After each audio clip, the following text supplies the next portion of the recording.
सारे रिश्ते पैसों पे टिके हैं, ये बात पता है? नहीं पता तो जान ले, तेरे जितने रिश्ते हैं ना ये सब पैसों पे है बेटा, पैसे के बिना कुछ भी नहीं है। अब तू पढ़ेगा नहीं ना, 10 साल बाद कोई पढ़ाएगा नहीं, घर जाके पढ़ा कर।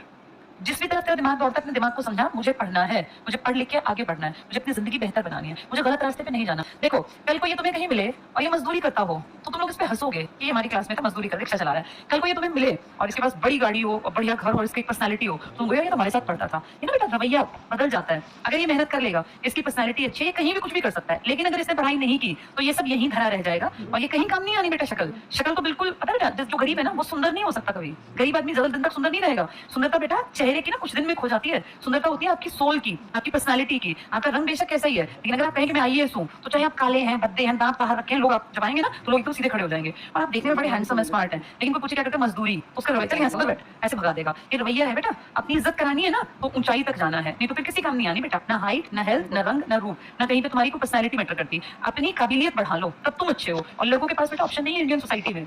अगर तू नहीं कमाएगा तो तेरे पास कुछ भी नहीं है। पिताजी क्या करते तेरे? प्रॉपर्टी डीलर है बेटा, वो सिर्फ उतना ही कमाएंगे जितने में उनकी गुजर बसर बढ़िया हो। मम्मी है तेरी? हाँ तो तेरे माँ बाप जो है ना बेटा, चाहे कितने ही अमीर हो। कौन सी गाड़ी है तेरे घर? ली नहीं है गाड़ी? अब नहीं है, कहाँ गई गाड़ी? बेच दी, क्यों? अच्छा उसके बाद दूसरी गाड़ी नहीं ली, लेगा।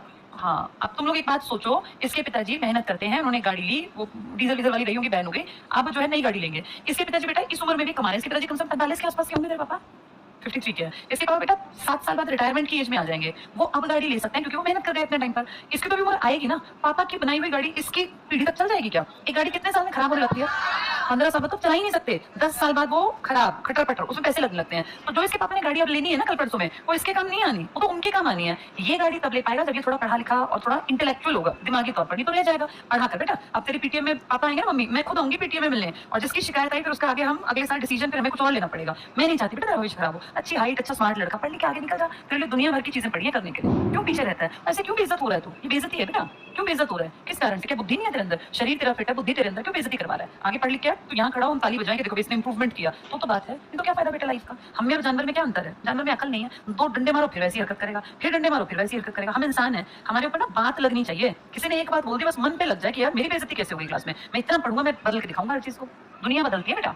ठीक है, पीटीएम के बाद मैं तेरे पिताजी से पर्सनल मिलूंगी, फिर मुझे ये ना कहना पड़े कि रास्ते गलत पे है। ठीक है, पढ़ लिख के अच्छे नंबर ले आ, चल।